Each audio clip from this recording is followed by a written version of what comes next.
வணக்கம். இன்றைக்கி நம்ம யூடியூப் செல்வி சேனலில் என்ன ரெசிபின்னு பார்க்கலாம் வாங்க. இன்றைக்கி நான் பார்த்திங்கன்னா ஒரு 6 மூடி தேங்காய் எடுத்துக்கிட்டேன். தேங்காயை நான் நல்லா திருவி எடுத்துகிட்டு வந்துடுறேன். பாருங்கள், நான் செய்கிறதுக்கு ஒரு வானல் வச்சுக்கிட்டேன். அதில் நான் ஒரு 1/2 கப்பு எள்ளுங்க, வெள்ளெள்ளும் கருப்பு எள்ளும் கலந்துருக்கு. அது நான் வெள்ளு இருந்தது எடுத்துக்கிட்டேன். நீங்கள் எள்ளு இல்லை அப்படின்னா போட வேண்டியதில்லை. எள்ளு போட்டால் கொஞ்சம் வாசனையாக இருக்கும், நல்லாயிருக்கும், அதனால் போடுறேன். எள் இல்லைன்னா விட்ருங்க, தனியாகவே செஞ்சுக்கலாம். அப்போ நம்ம அந்த எள்ளை வறுத்து எடுத்துக்கலாம். லைட்டாக வறுத்து எடுத்துக்கலாம். எள்ளை நல்லா சுத்தம் பண்ணி போட்டுக்குங்க. பாக்கெட் எல்லாம் இருந்தால் அதில் எதுவுமே மண் கல்லெல்லாம் இருக்காது. கடையில் லூஸில் வாங்கினா நம்ம மண் கல்லெல்லாம் இருக்கும், பார்த்து எடுத்துக்கோங்க. அது லைட்டாக வறுத்துக்கலாம். அடுப்பு சிம்மில் வச்சு வருங்க, அப்போ தான் லேசாக வறுவிடும், இல்லைன்னா டக்குன்னு கருகிரும். எள்ளை நல்லா வறுத்து எடுத்துக்கலாங்க. படப்படன்னு பொரிஞ்சு வரும். அந்த பொரிஞ்சு வரும்போது நம்ம எள்ளை எடுத்து கொட்டிக்கலாம்.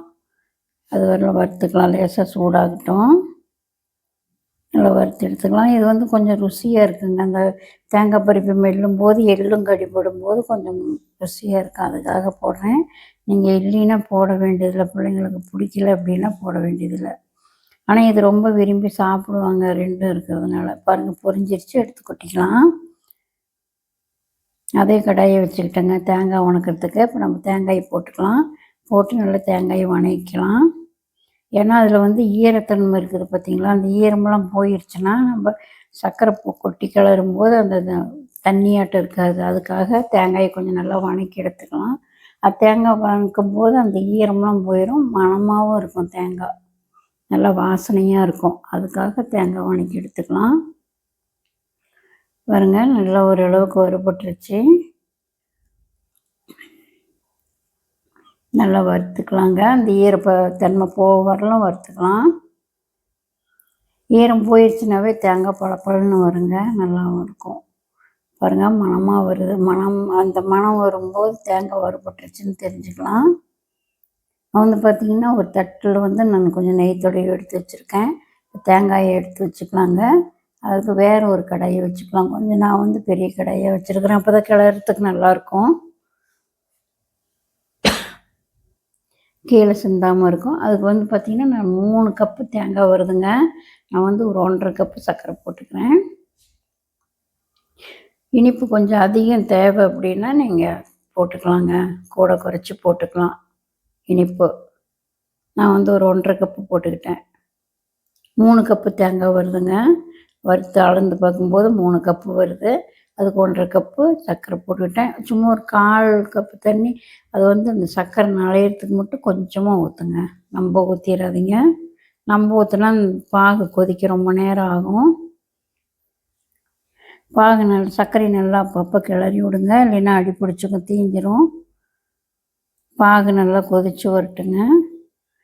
கொதித்து நல்லா பாகு நல்லா கொஞ்சம் 2 கம்பத்துக்கு மேலே நல்லா கெட்டியாக வரணுங்க. அப்போ தான் தேங்காய் போட்டு கிளறும்போது நல்லாயிருக்கும். இல்லைன்னா ஒரு மாதிரி சாஃப்டாக அந்த குலகுலன்னு மாதிரி ஆயிரும். இப்போ நான் 1 கப்பு பொட்டுக்கடலை எடுத்துக்கிட்டேங்க. பொட்டுக்கடலை போட்டால் கொஞ்சம் மணமாக இருக்கும், எல்லா சத்தும் சேர்ந்து வர மாதிரி இருக்கும். எள்ளு, பொட்டுக்கடலை, தேங்காய் எல்லாம் சத்து தானுங்களா, அதனால் கொஞ்சம் பிள்ளைங்களும் விரும்பி சாப்பிடுவாங்க.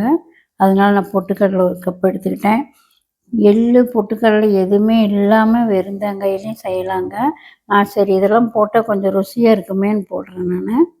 இப்போ தேங்காய் எடுத்து கொட்டிக்கலாம். பாகு நல்லா காஞ்சிருச்சுங்க, கெட்டி பதம் வந்துருச்சு. தேங்காய் போட்டுக்கலாம். பாகு நல்லா காயணுங்க, காய்ஞ்சாதான் தேங்காய் மிட்டாய்க்கு நல்லா ஒரு கெட்டியாக வரும். நல்லா கிளறி கொடுத்துக்கலாங்க தேங்காயை.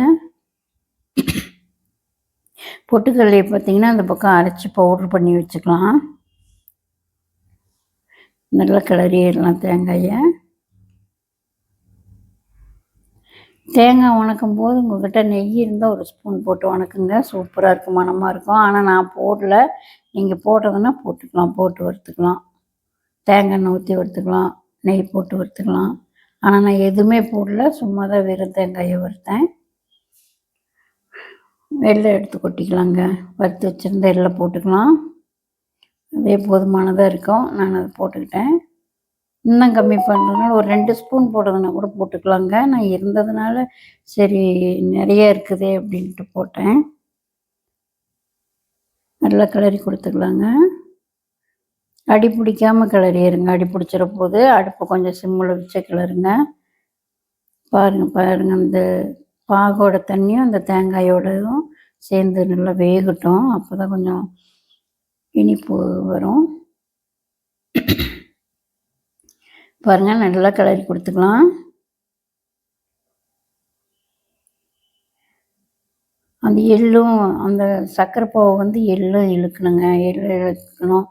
அந்த அப்போ வந்து இந்த டைமில் வந்து நம்ம அரைச்சி வச்சுருந்த பொட்டுக்கடல மாவு போட்டுக்கலாம். கொஞ்சம் கொஞ்சமாக போட்டு கிளறுங்க. போதும்னா நிறுத்திக்கலாம். கணக்காக வந்ததுன்னா பவுடர் நிறுத்திக்கலாம். ஆனால் எனக்கு கரெக்டாக இருக்கும். எல்லாம் ஒரே அளவு கரெக்டாக இருக்கும். அந்த அளவு பாருங்கள். அதையும் மீதி இருக்கிறதையும் நம்ம போட்டுக்கலாம். கணக்காக இருக்கும்.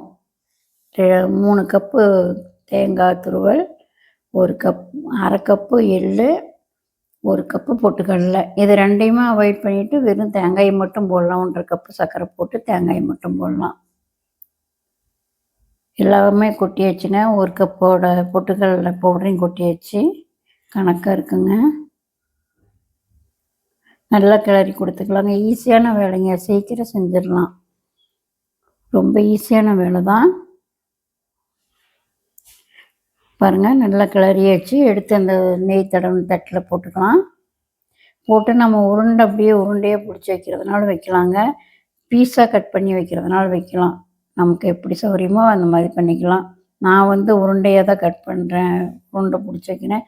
நான் பீஸா போட்டேன். எங்கள் பேரனுக்கு வந்து உருண்டை தான் வேணும் அப்படின்னு சொன்னாலும் உருண்டை பிடிச்சி வச்சுருக்கேன்.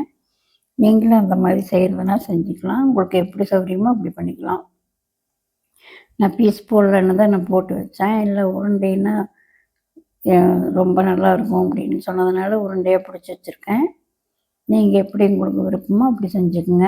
இந்த வீடியோ பிடிச்சிருந்ததுன்னா கண்டிப்பாக நீங்கள் இதை செஞ்சு பார்த்துட்டு, உங்களுக்கு எல்லாத்துக்குமே தெரியும், இருந்தாலும் செஞ்சு பார்த்துட்டு எனக்கு வந்து கமெண்டில் எப்படின்னு சொல்லுங்கள். யார் யார் எப்படி செய்கிறீங்கன்னு கமெண்டில் போடுங்க. நாங்களும் அதை பார்த்து செய்கிறோம். அப்படியே உங்களோட ஃப்ரெண்டுக்கெல்லாம் ஷேர் பண்ணுங்கள். லைக் பண்ணாதவங்கெல்லாம் லைக் பண்ணுங்கள். எங்களுக்கு புது வீடியோ இது. நாங்கள் இப்போ தான் ரெசிபி போட்டுக்கிட்டுருக்கோம். நாங்கள் எங்கள் வீட்டில் என்ன செய்கிறோமோ, எங்களுக்கு என்ன ரெசிபி தெரியுதோ அதை போட்டுக்கிட்டுருக்குறோம். உங்களுக்கு தெரிஞ்ச ரெசிபியும் சொல்லுங்கள், நாங்கள் கற்றுக்குறோம். அப்படியே சப்ஸ்கிரைப் பண்ணாதவங்க எல்லாருமே சப்ஸ்கிரைப் பண்ணுங்கள். மீண்டும் அடுத்த வீடியோவில் வேறு ஒரு ரெசிபியோடு உங்களை நான் சந்திக்கிறேன். பாருங்கள் நல்லா சமமாக கையிலேயே தட்டி கொடுத்துக்கலாங்க. அப்போ தான் நல்லா ஒரே லெவலாக வரும். கணக்காக வந்திருக்குது பாருங்கள். இப்போ இதை நம்ம வந்து பீஸ் போட்டுக்கலாம்.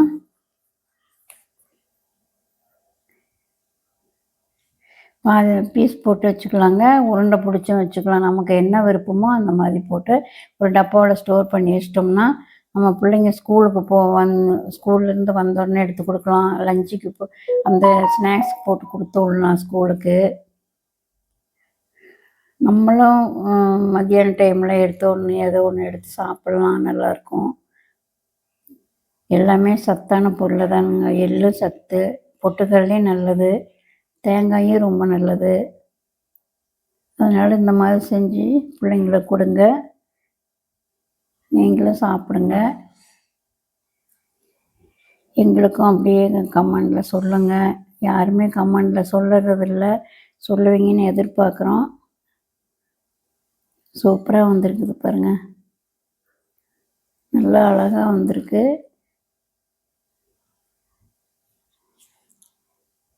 மீண்டும் அடுத்த வீடியோவில் நான் வேறு ஒரு புது ரெசிபியோடு சந்திக்கிறேன். பாய்.